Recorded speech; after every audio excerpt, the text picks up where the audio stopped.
Welcome to Madasaling Pinoy, your prayer partner. Ang mga pagbasa po ngayong araw sa misa ay mula sa Miyerkules ng ika-24 na linggo sa karaniwang panahon. Ang mabuting balita ng Panginoon ayon kay San Lucas.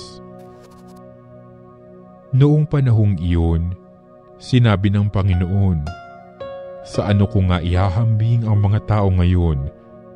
At ano ang nakakatulad nila? Katulad sila ng mga batang nakaupo sa plaza at sumisigaw sa kanilang mga kalaro. Tinugtugan namin kayo ng plauta, ngunit hindi kayo sumayaw. Nanambitan kami ngunit hindi kayo tumangis. Sapagkat naparito si Juan Bautista na nag-aayuno at hindi umiinom ng alak at sinasabi ninyo, inaalihan siya ng demonyo. Naparito naman ang anak ng tao na kumakain at umiinom tulad ng iba at sinasabi ninyo, masdan ninyo ang taong ito, matakaw at maglalasing, kaibigan ng mga publikano at ng mga makasalanan.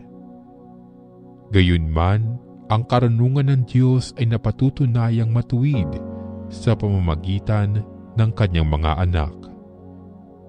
Ang mabuting balita ng Panginoon.